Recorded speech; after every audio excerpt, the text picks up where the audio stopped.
So students, ladies and gentlemen, good evening and welcome.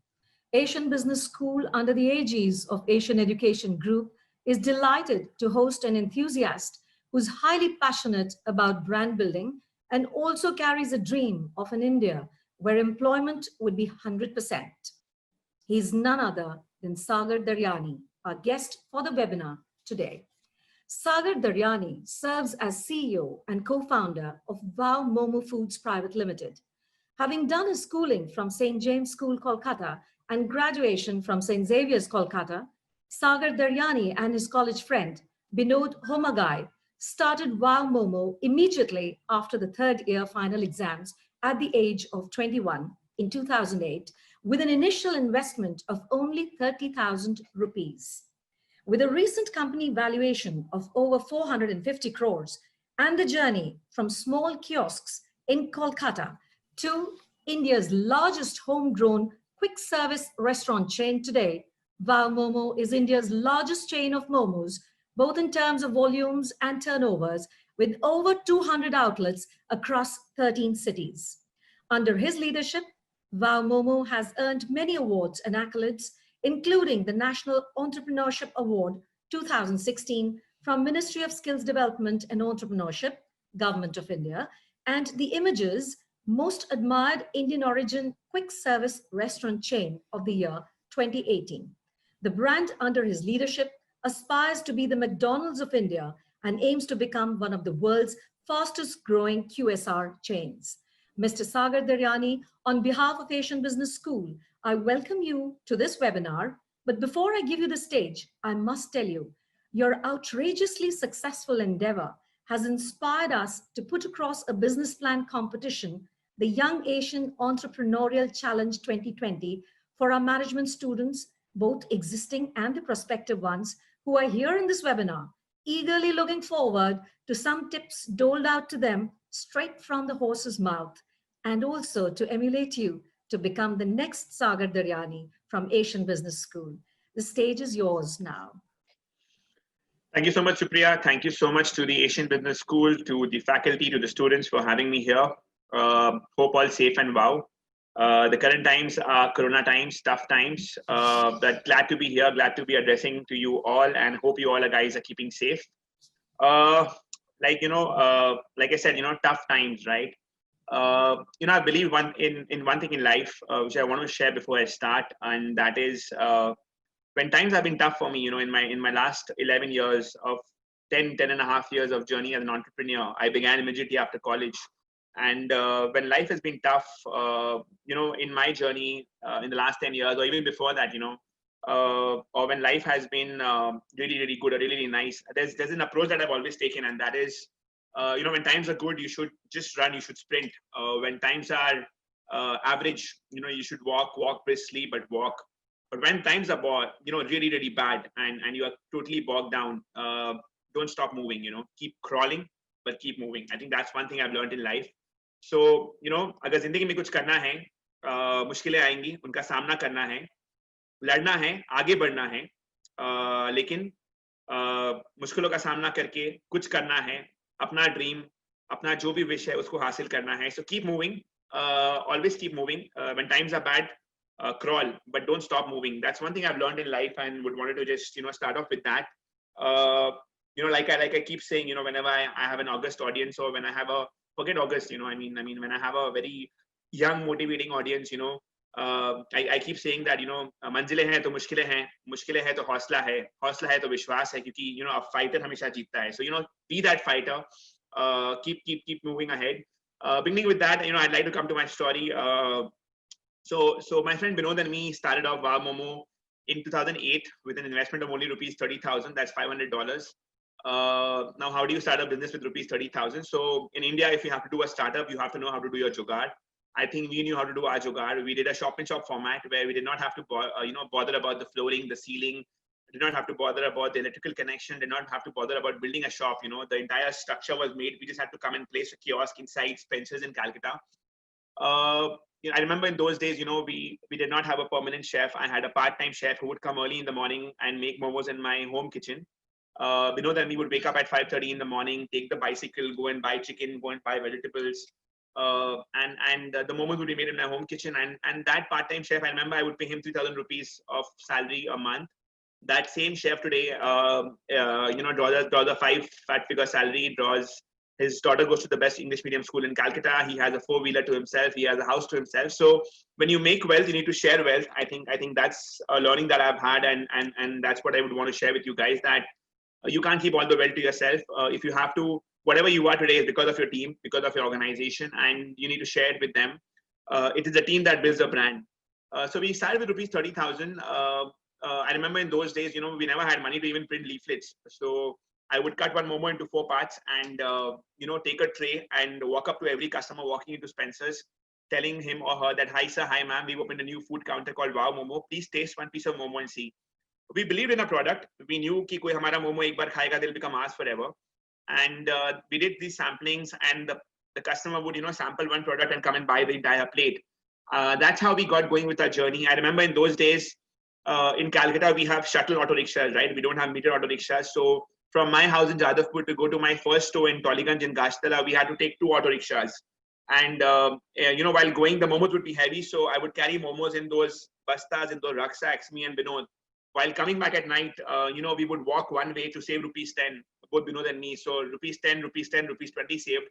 I think that's when we learned that in business, in entrepreneurship, 1 rupee saved is 5 rupees earned. When we began 10 years ago, there was nothing known as startups. Startup was not a very sexy word. It was more about entrepreneurship. It was more about running businesses, about creating businesses. In today's scenario, I think the startup ecosystem is really developed, and we've come to an extent where I can address you guys through a webinar, even in times of a lockdown or in times of a COVID. Which is the power of technology, is the power of it is a boost that's given to startups, and I personally believe a lot in it. So that's how we got going with rupees 30,000. We opened one small kiosk in Spencer's in Calcutta, saved money from there, ran that kiosk for 6 months, learned the business, and then Spencer's gave us this small 90 square feet store in South City Mall in Calcutta, and that store made us a brand. From that small 90 square feet, we started doing revenues of 2 lakhs a month, 3 lakhs a month, 4 lakhs a month. 7 lakhs a month, 9 lakhs a month. Today, as I said today, we do 11 lakhs a month. So that small Chotu Sa Momo kiosk became the talk of the town. We became the talk of the town that there's a small Momo shop opened inside Spencer's in South City Mall in Calcutta. And anyone who would come to that mall to watch a movie or to shop would come and eat momos at Wow Momo.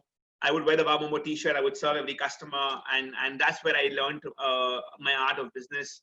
By doing it the hard way, right from cleaning the dustbin to opening the store, from doing everything, I would wear the Wow Momo t-shirt and do it.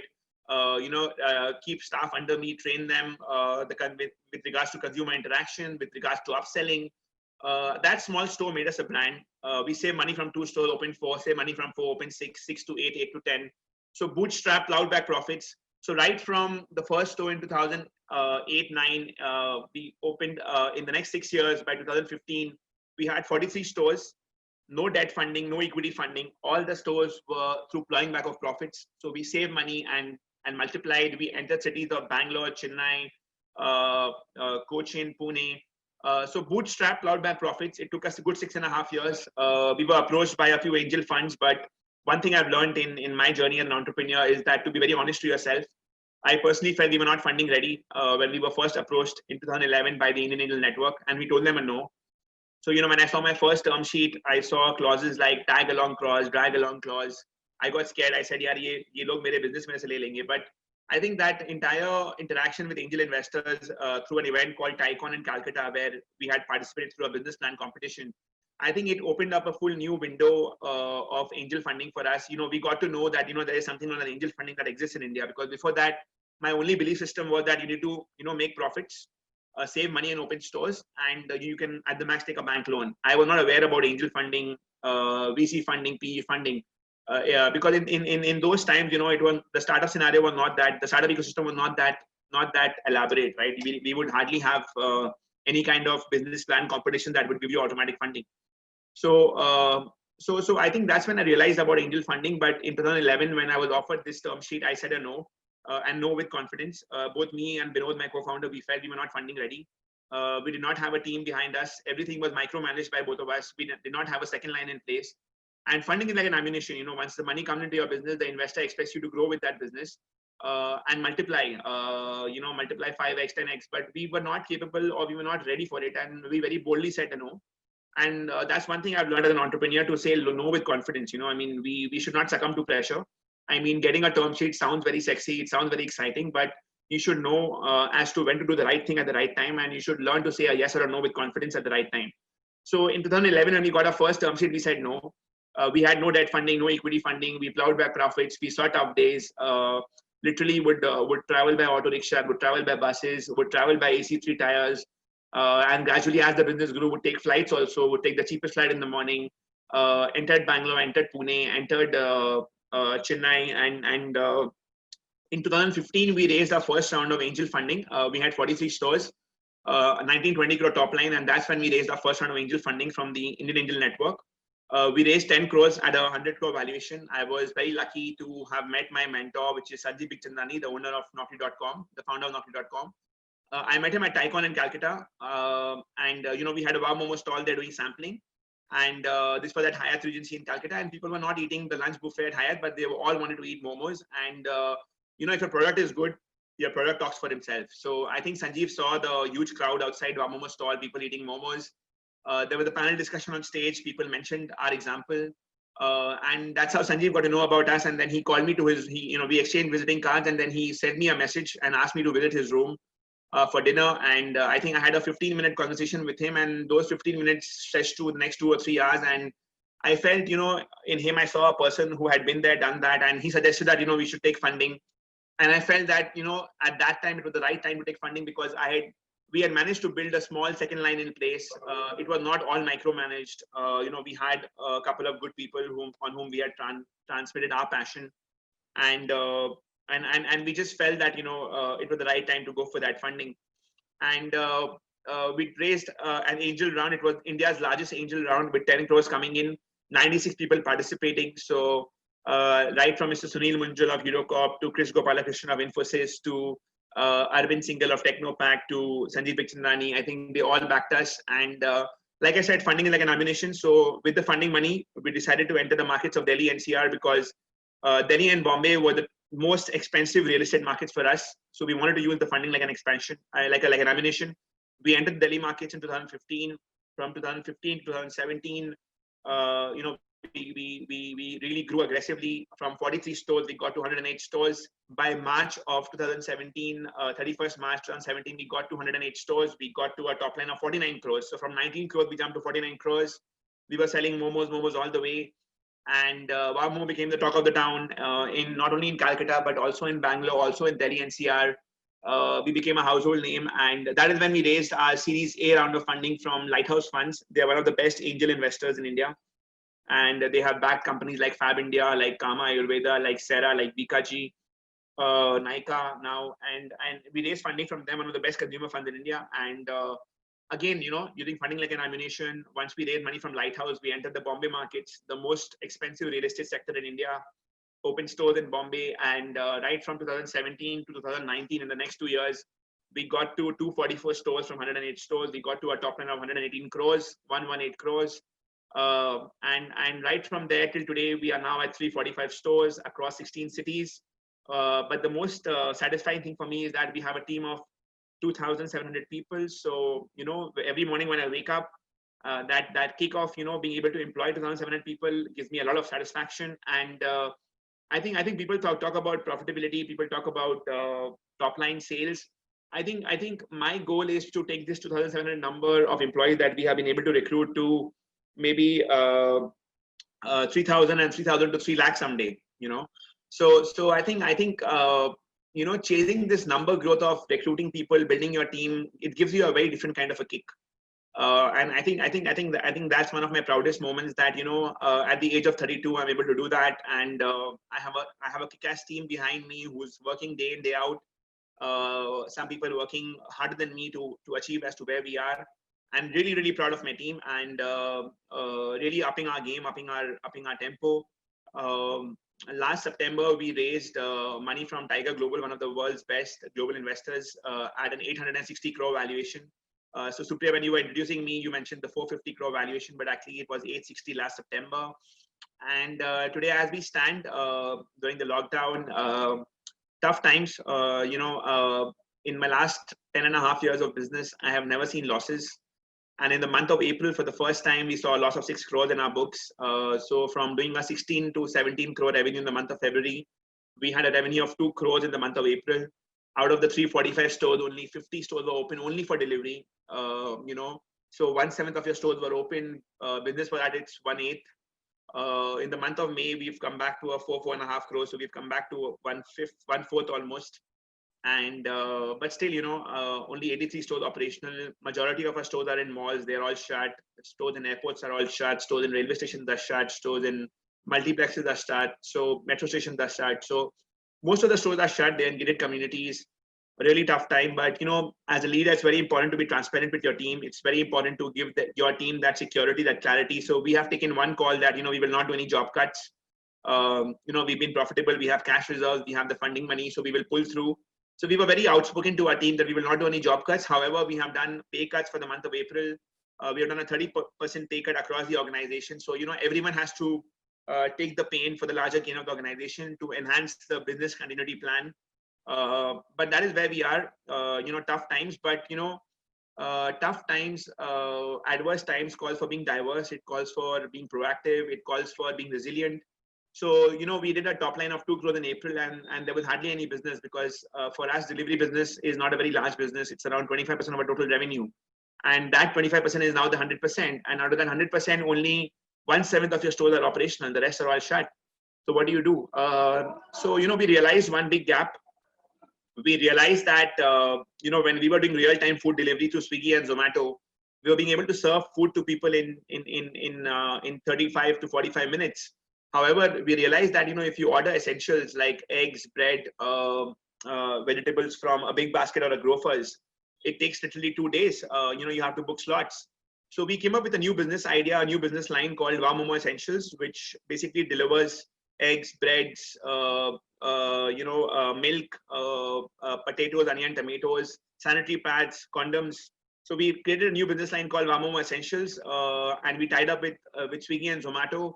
And in the month of May, that is 50% of my revenue. So from a 2 crore, I've jumped to a 5.5 crore, keeping a new business line in place. So, that's what being a startup, being a young organization is all about. It's about being agile.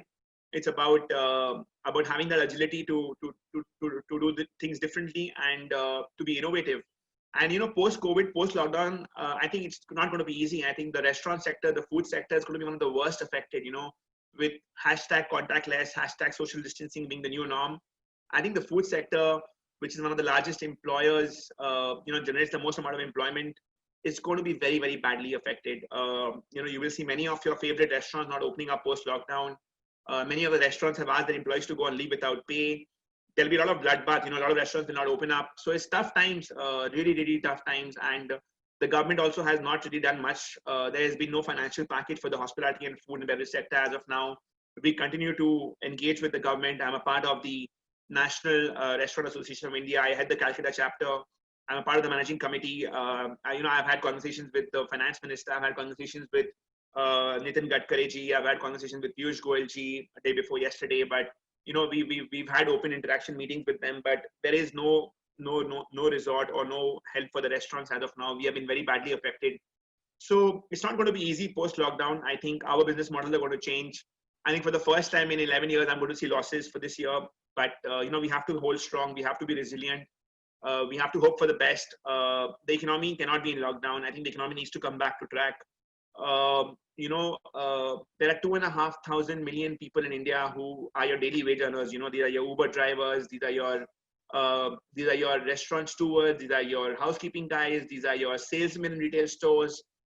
These are your bus conductors. These are your auto riders. These are your taxi drivers. You cannot risk the life of 2,500 million people for a few lakhs of people who might get affected by this virus. So I personally believe that we have to come forward. We have to remove the lockdown from our minds. The economy cannot be in lockdown forever. I think the young and the youth of the country have to get the economy rolling back on track. I think the vulnerable, the elderly people have to stay at home and take care of themselves. And we all have to be extra responsible. If we as young people, as a youth come forward and run the economy, we have to be extra responsible. We have to maintain social distancing to an extent. We have to, all use this mask wherever we travel.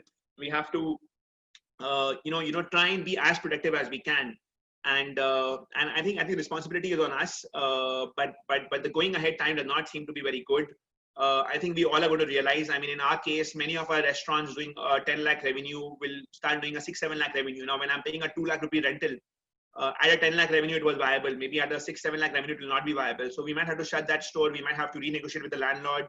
Landlord might agree, might not agree. So you will see many restaurants shutting down. Many of the Momo stores also might shut down, and many new stores will open up, right? So the entire business model will change. You will see a lot of, so, once we open up post lockdown, it will take us 2-3 months to realize as to how much of a mess are we in, what the reality is. No one can predict, in today's scenario, no one can predict. These are unprecedented times. It's a once in a lifetime kind of a thing. No one can predict what will happen in a pandemic. So I think we all are going to understand what the mess in the business is, and then it'll take us another 6 months to clean up the mess, to do the housekeeping, to take corrective measures. So yeah, tough times, real tough times coming up, a challenging time coming up. But like I said, every tough time, take it up like a challenge, take up like an opportunity. In our case, we are looking at this tough time like a challenge, like an opportunity. We feel that we can actually bounce back stronger.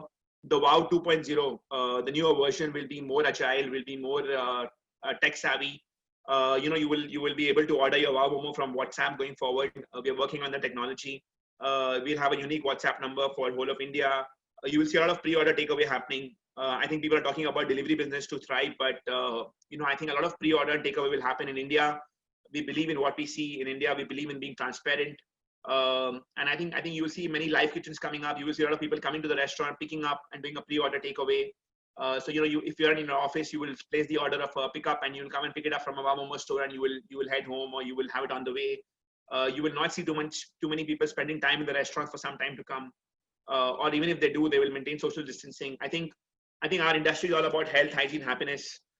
You will see a lot of surveillance happening around hygiene and health. You will see your temperature being checked before you enter every restaurant. You will see the temperature being checked of all the employees. You will see sanitizers in all tables. So I think the post-lockdown era, or the post-COVID era, is going to be a bit different for the next 6 to 9 months. I think every business model is going to change, and we all, as young businesses, have to be agile. We have to adapt to the change. We have to innovate. We have to reinvent ourselves. And like I said, those who are able to be resilient and hold fort are going to come out as winners. I personally feel that if at Wow Momo we are able to hold fort for the next 3 or 4 months, if we are able to bounce back, we'll bounce back even more sharper, and the jump will be bigger. So if I expected ourselves to reach a 1,000 or a 1,500 crore top line in 4 to 5 years from now, I think I can do it in 3 years if things go well. So yeah, that's how I look. I'm a very optimistic person. I feel we will see the normal coming in very soon. Hopefully we get the vaccine by September, and we have a late Diwali. Fortunately, we have a late Durga Puja. So hopefully, we by Durga Puja things get better, and by Diwali things are even more better, and we get a great month of December, where we see normalcy, and hopefully the last quarter of this financial year is back to normal. Keeping fingers crossed, But yeah, that is all about the lockdown. But first I'll tell you what has made us wow. Why are we wow? So at Wow Momo, when we began Wow Momo 10 years back, 10.5 years back, everyone would sell momos, So what is it that made us different is we came up with different flavors of momos, So we came up with the chicken and cheese momo, we came up with the Szechuan momo, we came up with the corn and cheese momo, with the paneer momo, with the mushroom momo, with the prawn momo, fish momo. So different flavors of momos. But I think giving flavors to momos was just the beginning of the innovation. I think the biggest change was launching pan-fried momos, where the momos are fried and tossed in specially prepared sauces. It's spicy, it's chatpata, it's Indianized. It's as per the Indian palate. I think that product became a kick-ass product for us. It became a game changer. And then we realized, if we can do steam momos and pan-fried momos, why can't we do fried momos, which is crispy? In India, you love having samosas, kachoris. So the steam-fried, pan-fried was a normal innovation, normal transition. I think the next challenge for us was to convert this snack into a meal. Whenever I would walk into a McDonald's or a KFC, I would see people carrying food in a tray. So I would wonder as to how can I make people carry momos in a tray. So we launched this product called Momo Burger, which is got 2 pieces of fried momo stuffed between the burger breads with the spicy red sauce, the green sauce, and mayonnaise. So you add 99 bucks to your momo, you get a burger, a Pepsi, and a momo with it. So it's like a full meal. As we grew further, we entered the Bangalore markets. We opened in the best mall of Bangalore at Phoenix Market City. in Whitefield. We had opened in Orion Mall in Bangalore, one of the best malls of Bangalore. The rentals were higher. We had to increase our APC, our ticket sizes. We launched Sizzler Momos, where you get 6 pieces of momos, 3 steamed, 3 pan steamed with rice and noodles with it. So, it becomes like a meal for 2. That's how we've grown and innovated with the product. When we entered the Delhi NCR markets in 2015, we launched tandoori momos. The momos are baked, so it's called grilled chicken tikka inside. It's roasted from outside. It's called grilled paneer from inside and roasted from outside. We launched this product called a baked momo gratin. So the best-selling product is a pan-fried momo. So you have a layer of pan-fried momo, then white cream, noodles, and cheese, and baked like a lasagna. So I think converting a momo into a lasagna, imagine. So I think product innovation has been our biggest key to success. The only thing missing in our menu was a dessert, and back in 2013 we launched chocolate momos, and it's almost 3% of our total revenue. So people love chocolate momos. I think it's a product that Wow Momo is known for. Kids love it, family people love it. In terms of beverages, we've converted a Pepsi into a Kala Khatta. We've converted a 7-Up into a virgin mojito. We've done orange mint mojito. We've done a green apple. So we've got this range called Wow Thunders, which is a range of beverages. So I think we've been very innovative. We've also done some major disasters in innovation. Once we launched Mango Momo, which was a big disaster. So you experiment. At times you succeed, at times you fail, and that's what entrepreneurship is all about. I think everything that we have done has been done with an intent to create an impression in the mind of the consumer.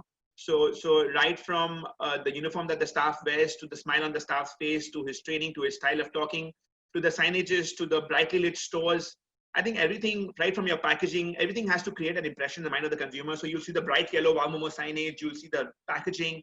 I think everything for building a brand has to create has to create an impression in the mind of the consumer. And ultimately, what matters is your product, your consistency, your hygiene. I think we've been very hygienic. We've been very standard.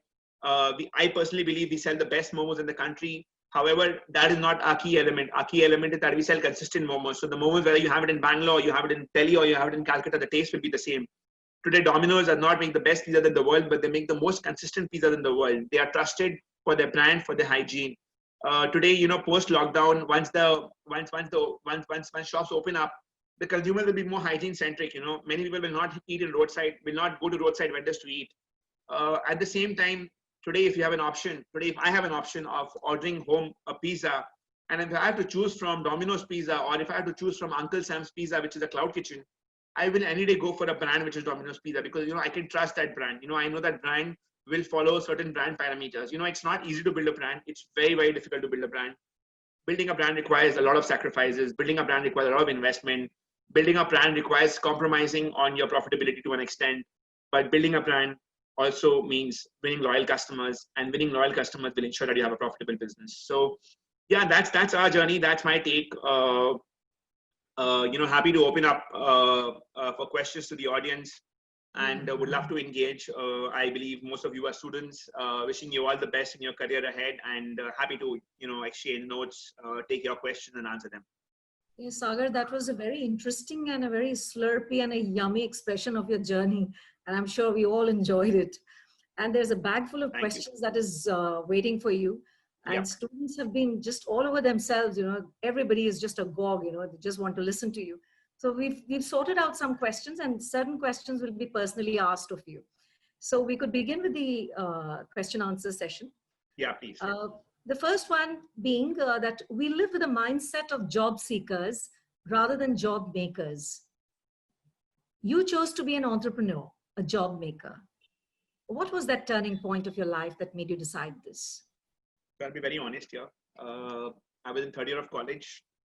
I was pathetic with maths and numbers. I knew I could never crack an MBA, because cracking an MBA in India means to give that examination called CAT. So, I could never muse the CAT. I was pathetic with maths and numbers. And since childhood, I was always fascinated by brand building. I wanted to build my own brand. My textbooks would be full of logos of Nike, Adidas, Reebok. So that passion of building the brand was there, of owning your own brand. And I think when you look into a business with the intent of building a brand, and you have that as a passion, I think whatever you do, whether it's operations, whether it's marketing, whether it's branding, whether it's your food quality, I think everything talks about the brand of your business, right? So I think if you're a brand guy, you are conscious about operations, you're conscious about everything. I think for me, I was in third year of college. Being very honest, I was coming out of a breakup. I go through this problem of obsessive compulsive disorder, where at times, my thoughts become my obsession. So I was going through depression. I'll be very honest here, and I don't feel bad saying it because it's a very common phenomenon. Mental health is as important as physical health. And I think I had to channelize my energies to something positive. So, when I was in a negative frame of mind, I think Wow Momo or creating my own venture became a very positive aspect of my life. Yeah, I had to divert my mind and attention. And, starting up my own venture, Wow Momo came up like a blessing in disguise. And today it's my first love. It's my first wife. I'm not yet married, but I already have a wife, and that's Wow Momo. And I think the kid is Wow China, a new brand that we just launched. I forgot to mention about Wow China, a new brand that we've launched. So it's a Chinese QSR brand, which we launched a couple of years, last December. It's a Chinese QSR. So in India, Chinese is very, very famous from north to south. You go from a Kashmir to a Kanyakumari, but you don't have a national Chinese brand. We said, how do we make Chinese QSR is the way we made Wow Momo. So Wow China is a brand where you have limited starters, you have soups, you have khao shui, you have amazing Chinese. It's live Chinese and Indian Chinese. So the Chinese that we would have outside our school and colleges, that garam garam tawa mein jo maar ke hum khate the, it's that kind of Chinese. The roadside Chinese converted to a brand. We have a flagship store in Park Street in Calcutta. You must visit. It's currently open for delivery and takeaway. We have stores in City Center Mall. We have stores in the Calcutta Airport. We have stores in a couple of tech parks. So Wow China is the next thing that we're going to grow with, along with Wow Momo, and I'm very excited about that. But yeah, I think it was circumstances. I think I had to do something positive. I think we all have one life. Wanted to create an impact in this life. Wanted to do something for myself and for other people. And today also, it is my dream to build cancer hospitals through Wow Momo. I want to contribute 1 rupee of every plate sold towards that cause. I think as a young guy, if I can do it, you can do it. So initially I wanted to build 5 cancer hospitals by the time I'm 50 years old. And one of my investors came and told me that, Sagar, you have so much energy in you. If you focus on 5, you'll achieve 5. So why not 50 cancer hospitals? So today it is my goal to build 50 cancer hospitals. I want to build community homes with a friend of mine. Community homes are homes for people who are elderly and who don't have anyone and are left alone. I wouldn't call them old age homes. I would call them community homes.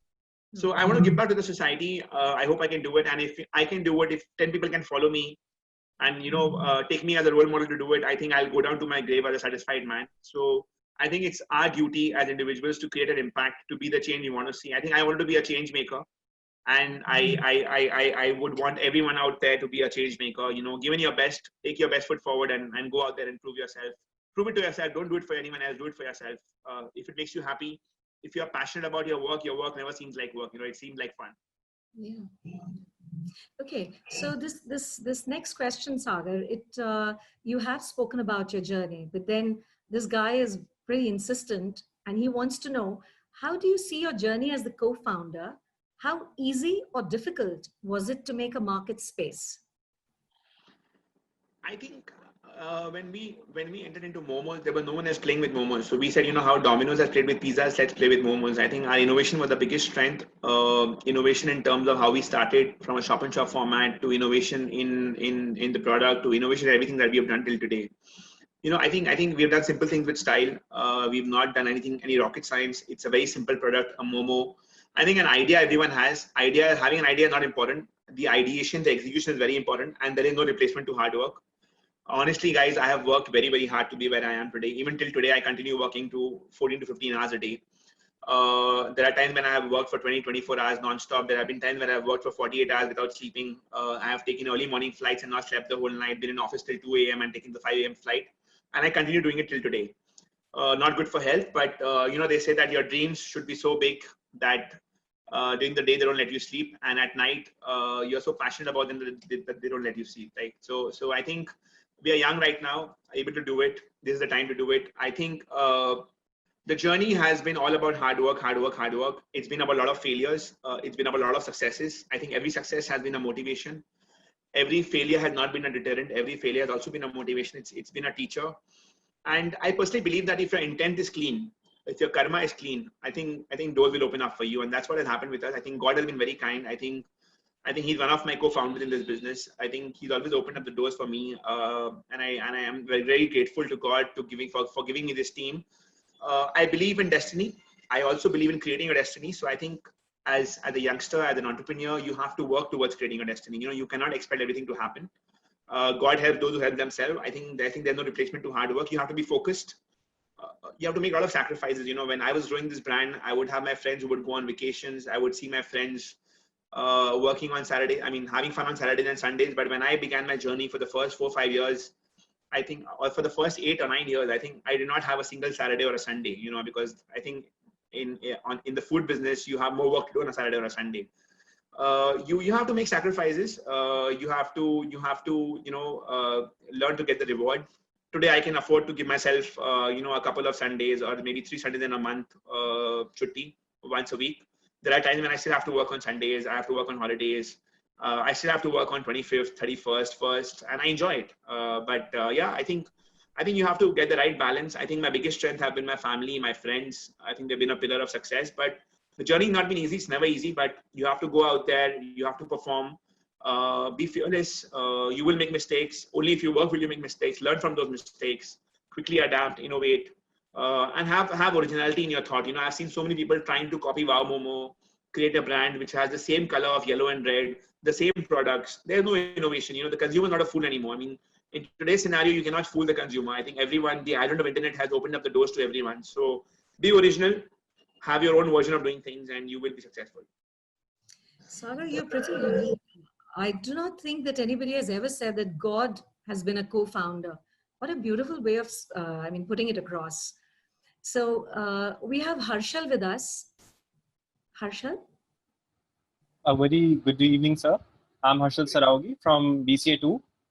Sir, my question from you is, I want to know that whenever you had some specific market segment in mind whilst finalizing on the product you choose, or you believe that this product is for masses, despite it not being a traditional Indian one. Sir, I would request you to throw some light on this question. Thank you, sir. Thank you, Harshal. I like your hairstyle. Thank you, sir. So Harshal, basically, I tell you what. See, I think in India, you have to sell what Indians will have. India में लोग वही खाएंगे जब उनको बेचेंगे. So we have made momos, which is a northeastern food, which is actually a food from Nepal. It's a Tibetan cuisine. Momos is actually Tibetan, not Chinese, and it's really grown in this part of the country from Nepal, not from Tibet.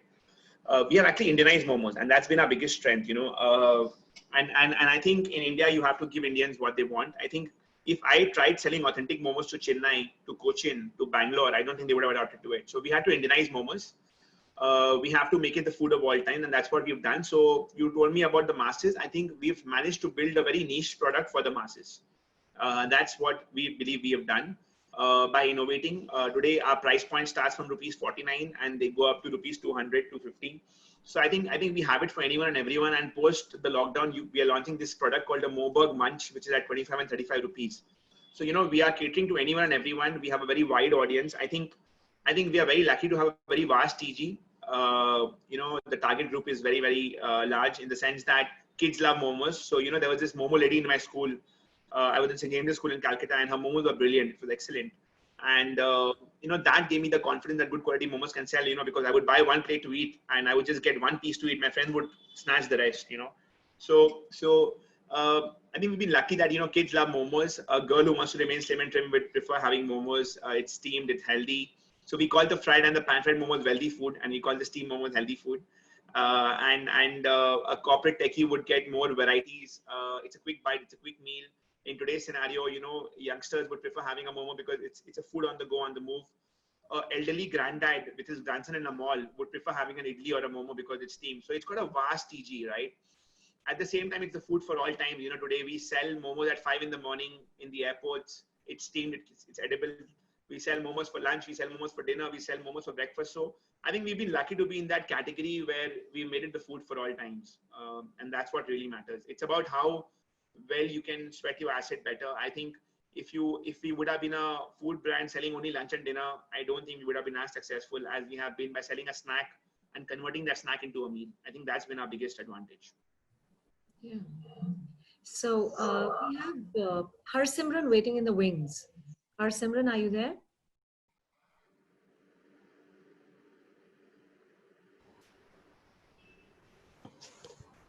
Good evening, sir.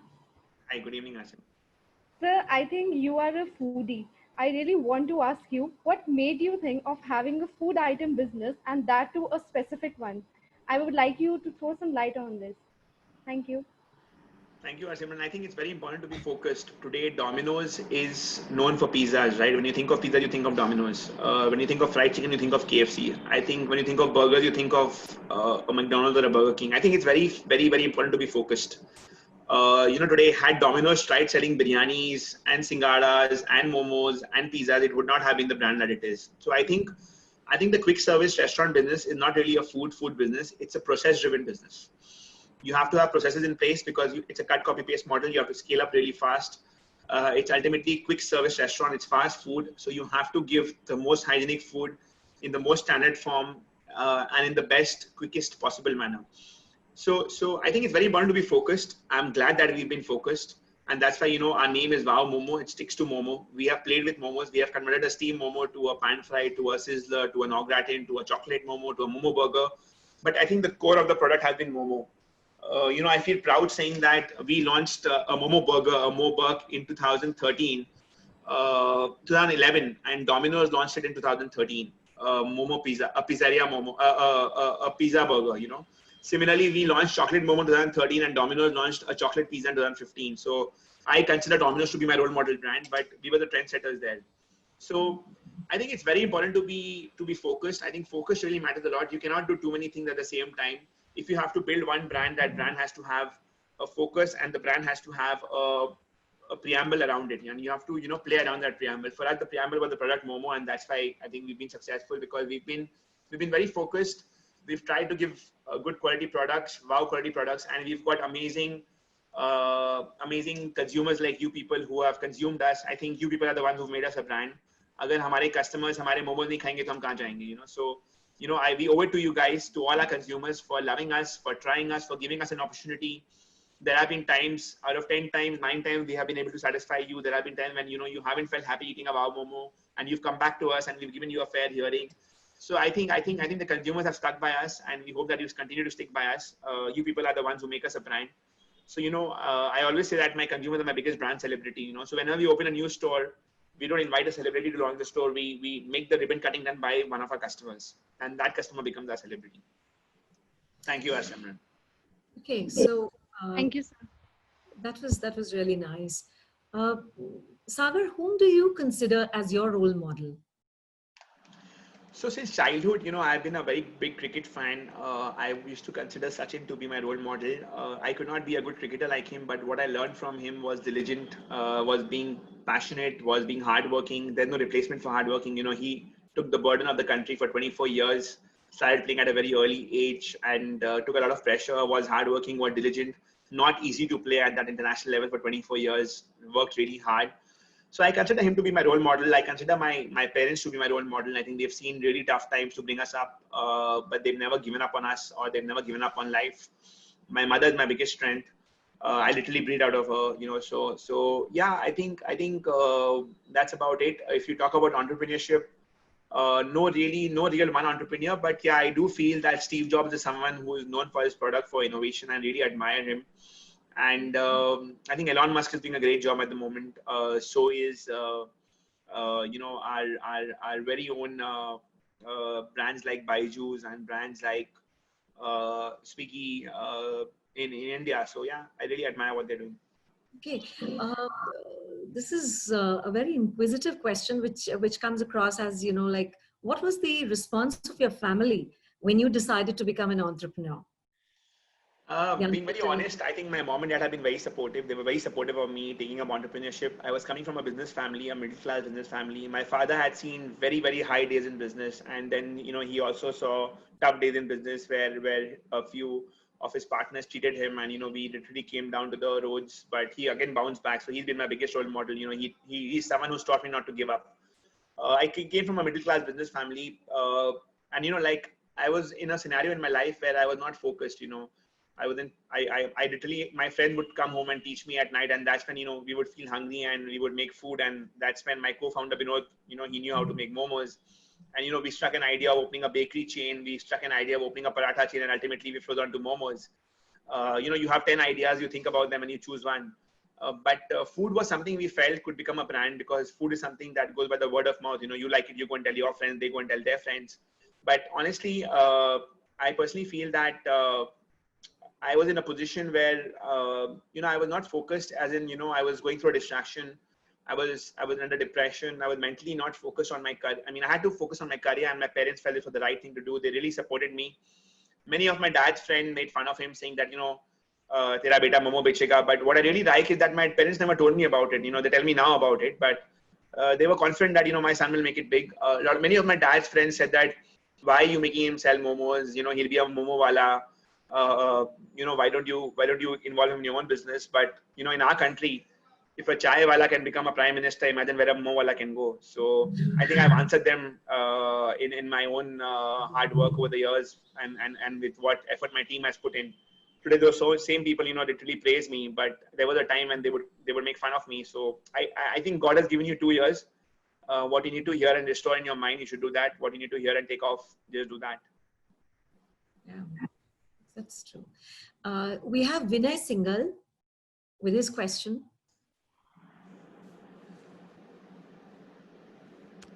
Good evening, sir. Good evening. My question to you is that, sir, how we can motivate the management graduates to become an entrepreneur and be a job provider rather than being a job seeker? I think, it's very good to be an entrepreneur, but entrepreneurship has become a very, or being a startup has become a very, very sexy term. It's become a very innovative and attractive term, but you need to really have an idea, and you need to be very practical about that idea. And if you can have that idea and you can be practical about it, and you can convert it into ideation to execution, go for it, go for the kill, eye on the ball, go for the kill. I think starting up early is the best thing, because when the mind is without fear, the head is always held high. I think, there is no fear of failure when you start young. Once you take up a job and you have the comfort of a very highly paid package salary or a decent salary, you're cushioned. Then to take that leap, that jump of becoming an entrepreneur is very, very difficult. I know so many people who have given up highly paid jobs and jumped into entrepreneurship. Some have succeeded, some have failed, but I really admire their guts and their strength. I never had that much strength.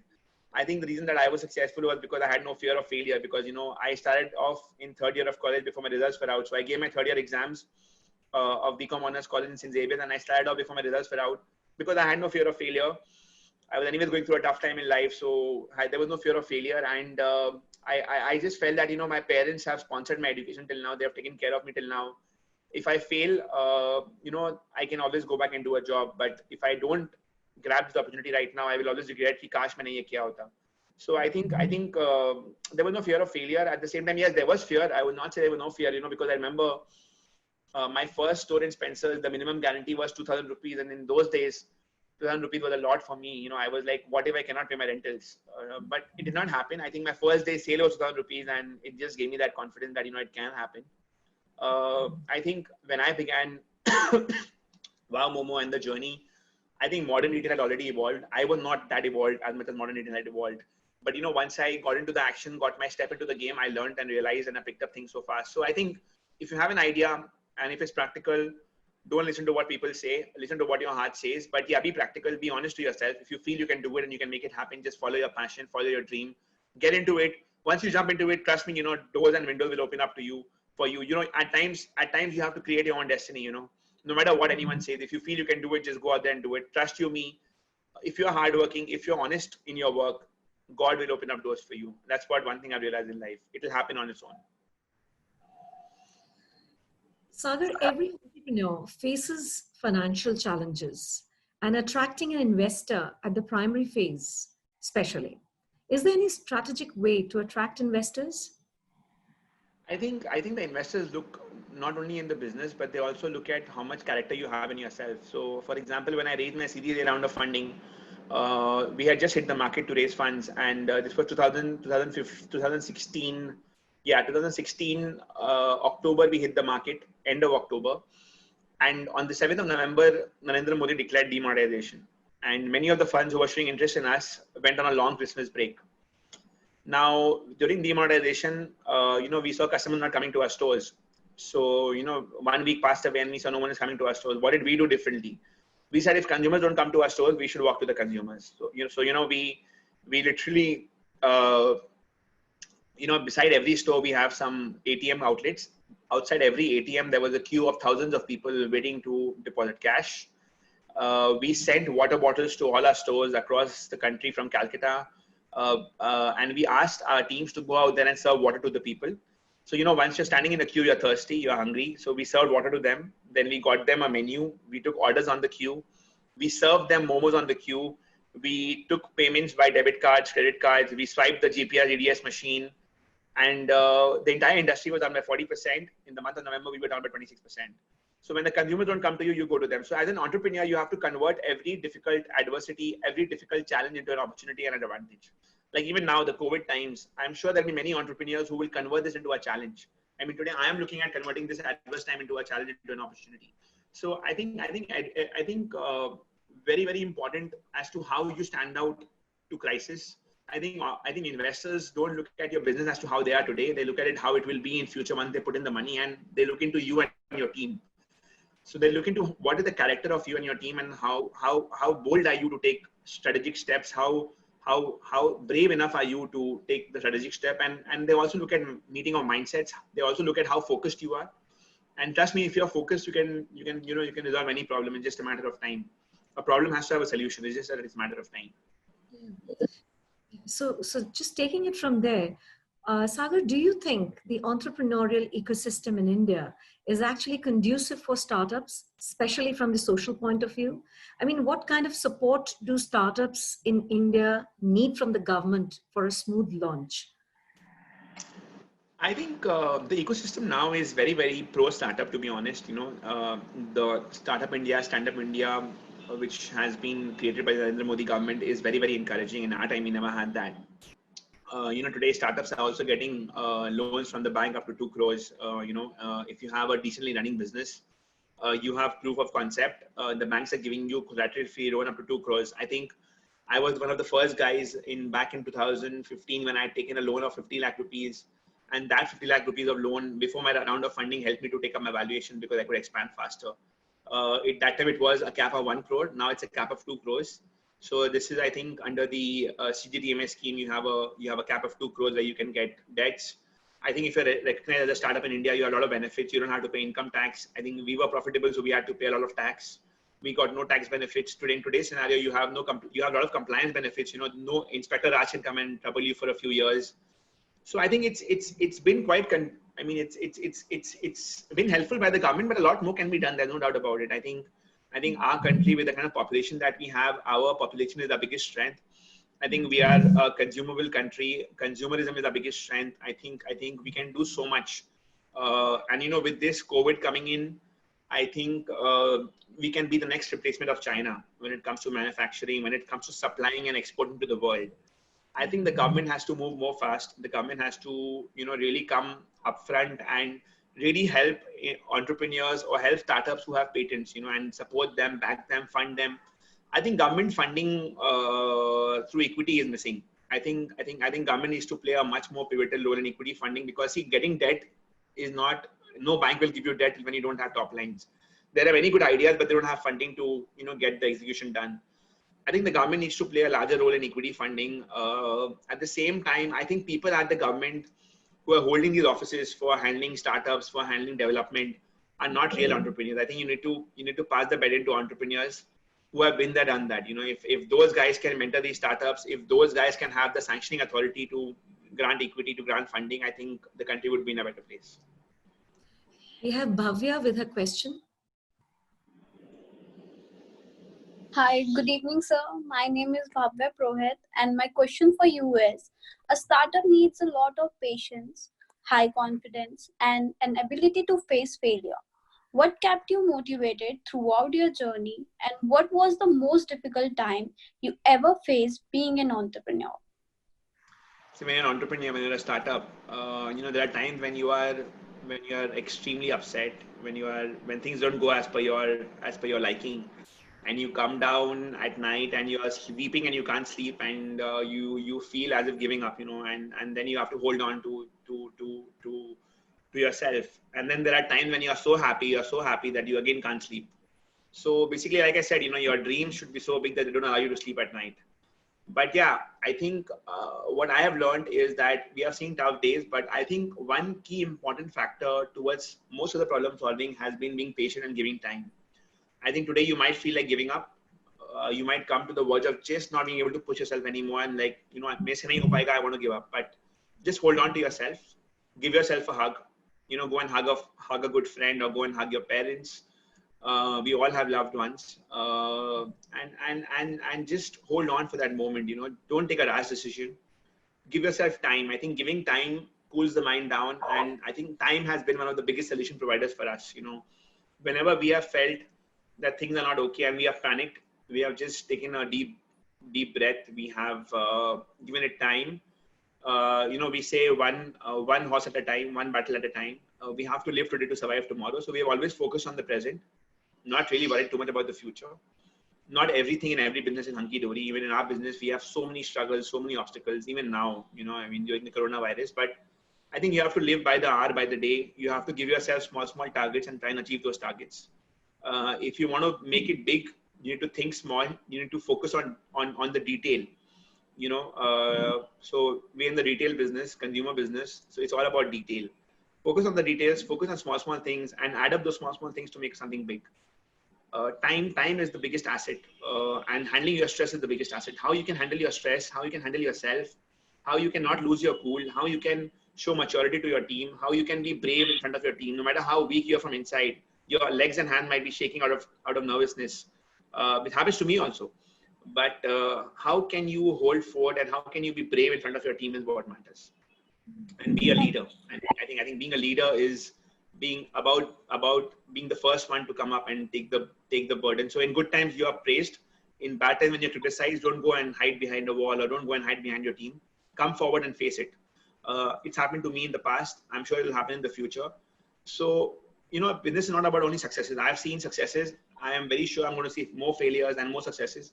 It's just that you have to be strong. That's what.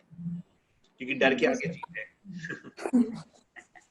Sagar, can we really avoid Facebook, Twitter, Instagram marketing these days? How do you see the impact of social media in business growth? I think it's vast. I think the advent of internet has made people from rural areas aware of what's happening in the urban areas. I think internet is a very, very big tool. You can't take internet away. I think we have promoted ourselves in social media in a very, very big way. I personally am not there on Facebook. Now I have an account which I don't operate. I'm there on Instagram. I just joined a month back. Already have close to some 700 followers in a month's time. You guys can all catch me on Instagram. It's Sagar Daryani 90. I'm there on LinkedIn, very active, close to 1 lakh followers. But yeah, I think the advent of social media is the way forward. I think with the lockdown happening, with the coronavirus happening, earlier I would travel for meetings. I think in the last 60 days, I have done N number of Zoom meetings and now I don't feel the need of traveling anymore. I think I've got used to this. So imagine it's going to save so much time. But yeah, I think internet is one of the fastest tools to spread the word, to make things go viral. Things like TikTok, things like YouTube, things like Facebook, Insta, Twitter, even this webinar that we are having right now, had technology not been there, we would not have been able to, get, 300-400 people together to attend this webinar. Yeah. Absolutely. So we have Saksham now.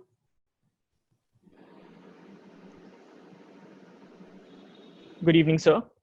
Good evening, Saksham. Myself, Saksham Mittal. I'm a prospective student at Asian Business School.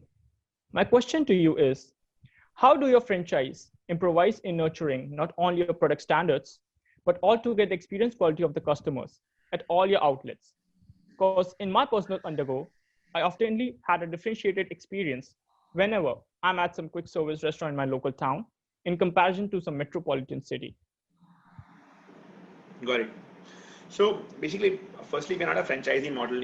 All the stores are company-owned, company-operated. So it's about transmitting our passion into our team. I think F&B, the food and service industry is all about service. It's not only about the product; it's about how you serve the product. You go to any Momo store, you see the employee serving you with a smile.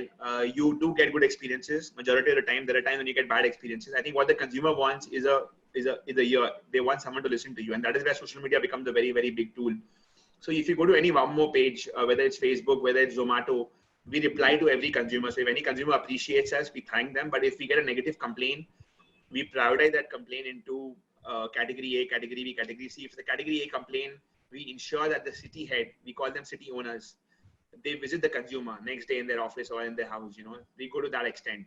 So I think customer service is very important. One good customer can get you 10 good customers. One bad customer can get you 100 bad customers. I mean, one negative customer can create 100 negativities for you. So I think the positivity, goes more slower. The negativity spreads faster. It's all about having SOP, standard operating procedures. It's all about having a very strong learning and development team. It's about training your team. It's about investing in training. I think we really invest in our training. We go to the extent that, our service levels should be so strong that the consumer should want to come and ask the staff his name.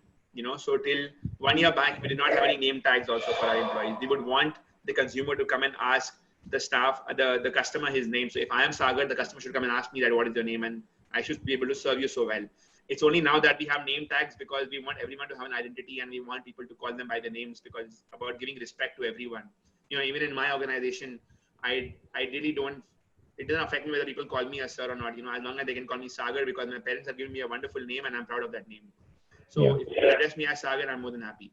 At the same time, I think it's all about the service. It's all about the experience. It's all, like I said, right from everything that you do as a brand, right from your packaging to the look and feel of your stores to the hygiene level, everything creates an impression in the mind of the consumer, and brands are built in the mind of the consumer. So today, if you have a good experience, the word of mouth will ensure that, you get me more customers. So I think experience becomes a very key part for chains and brands like us that grow. And we invest a lot in training and development. We invest a lot in teaching our team. We invest a lot in building that positivity in our team. And we invest a lot in keeping our team happy. Like, for example, now we haven't done job cuts. So what we do today in these tough times will determine the future of the company in times to come. It'll lay the foundation, the preamble for the company in times to come. Today, many of the food brands and some of the international brands have asked their employees to go on leave without pay. They have sacked many of their employees. Today, if we sack our employees, where will they go? Who will give them a job?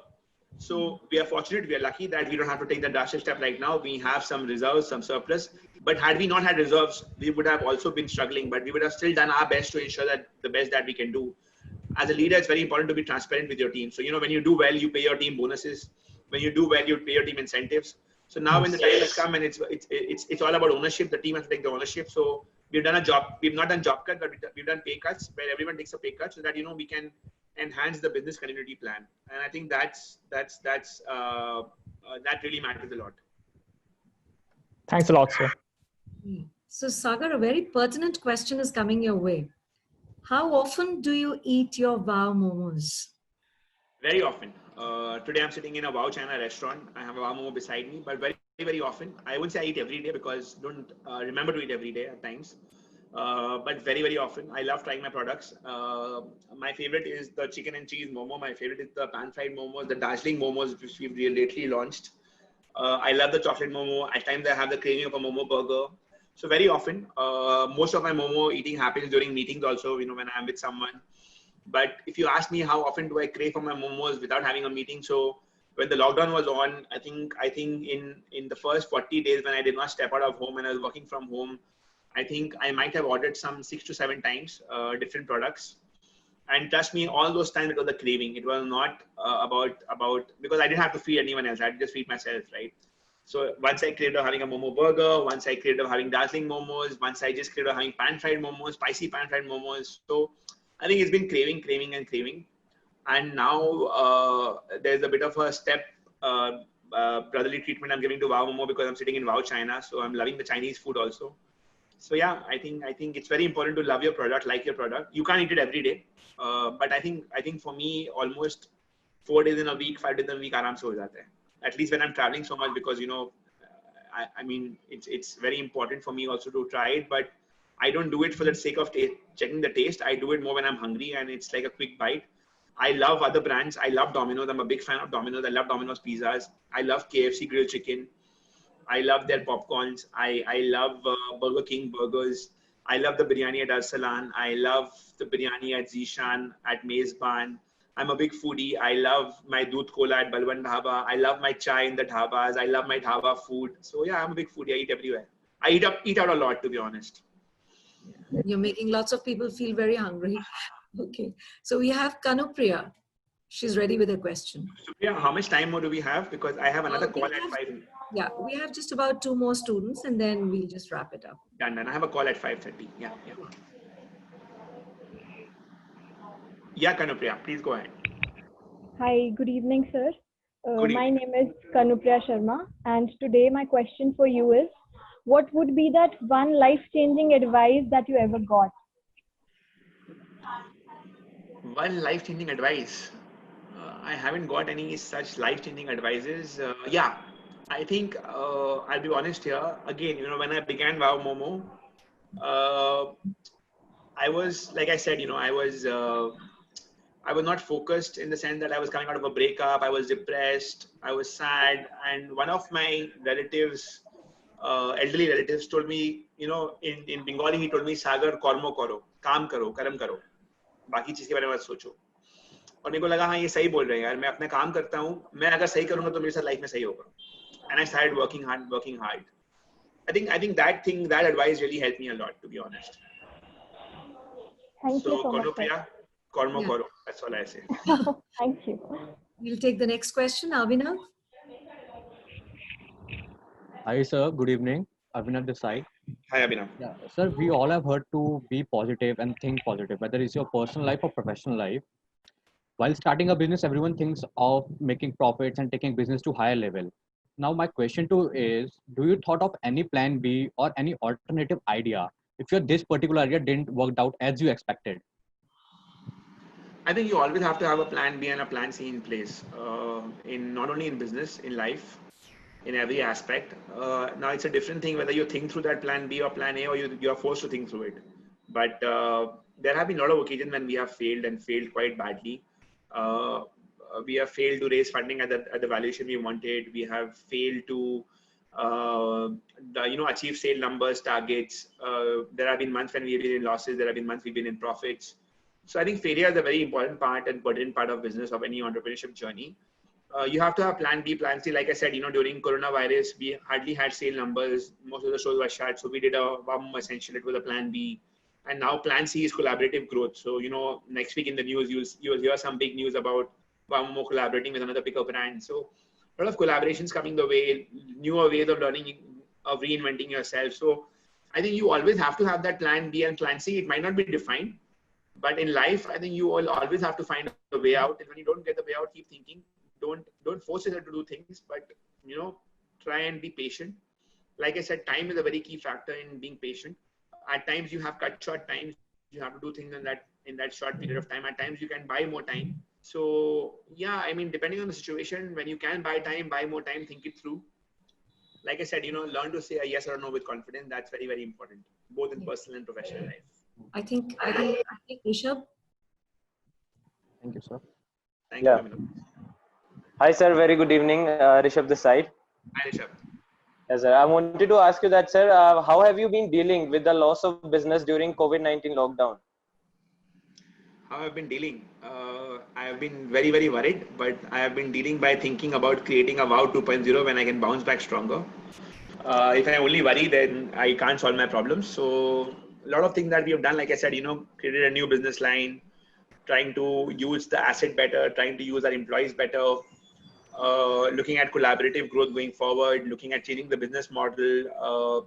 A few things I can't reveal right now, but yeah, have a strategy in place, have a plan B in place, have a plan C in place, working on different aspects, whether it's to do with the financing of the business, whether it's to do with the survival of the business. But yeah, I mean, have been an action.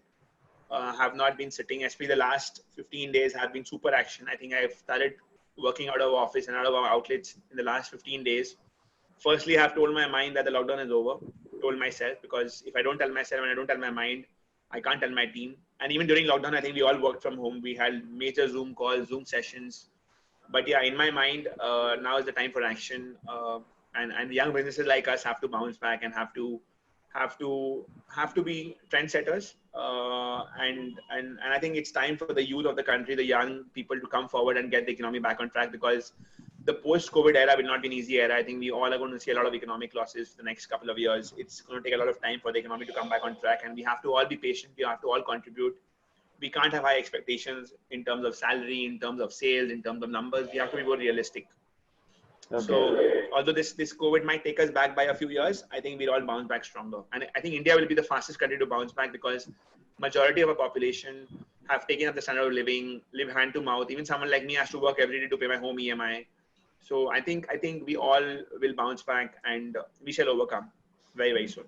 So we still have 2 minutes going, Sagar. I just want to wrap this up before this. The Entrepreneurship Development Incubation Center, which is an initiative of Asian Business School, is actively working to foster an entrepreneurial mindset and a spirit among students. And under this program, we regularly invite business leaders and entrepreneurs like you for the creative and innovative dialogues and mentorship. So quickly, what guidance would you like to offer to our aspiring entrepreneurs and a message that you'd like to leave for our students? Nothing here. I think, like I said before also, just follow your dream, follow your passion. Don't think of what people say. Be very honest to your idea. Think whether your idea is ideable or not. There are many ideas that are not that are not possible to execute. It's just an idea, and it's good remaining an idea. Don't be very emotional, passionate about your idea only with the idea stage. Be more passionate about the execution, and once your idea is good and you're more passionate and more emotional about the execution, then your idea automatically becomes more emotional and you get attached to it and you take it up to the next level. So I think be very honest, be very realistic. I think we all have it in us. I mean, if you ask me 10 and a half, 11 years ago, would I have made it here? No. But once I jumped onto it, you just start swimming, you start sailing, things just start happening automatically. You have to be in the game to, like I said, you have to be the change that you want to see, and you have to be in the system to change the system, right? So you have to get into it. You have to get in the thick of things. You have to be focused. Once you get involved with work, you automatically get focused, and once you get focused, you automatically doors start opening up for you. I'll give you guys a very real example of my life. I did not know how to drive, did not get the time, did not feel like, and I would laugh it out and tell my friends that I'm meant to be driven. Did not have a car, bought my first car in 2014. Till then, you should, travel. Even while running a business, would travel by a taxi or travel by bus or whatever it was. Could not afford a car before that.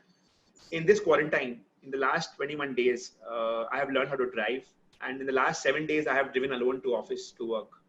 So, once I put mind to it, I put focus to it, I could do it. And before that, driving scared me. I felt, मैं driving नहीं कर पाऊंगा. So I think it's all about getting into it. I never had the time to do it, so I never did it. Now, when I had a time to pick up a skill, I picked up a skill. I think this quarantine, all of us have picked up some skill or the other. I have learned how to cook also. Plus, I have learned to, do so many other things. We all have learned how to become more savvy with Zoom, with video conferencing, that we are here attending the webinar. So yeah, I think get into the thick of things. Just jump into it, and you'll see things happening up and opening up for you. Sagar, we are appreciative of the time that you've given us. And Asian Business School is gratified extremely by your presence here today. The abundant takeaways shall remain with the students for a long, long time. And when judiciously applied, they're going to bring maximum benefit to their endeavors. Thank you so much for being there for our young budding entrepreneurs. Thank you, Shukriya, for hosting us. Thank you, everyone. Wish you all the best. God bless.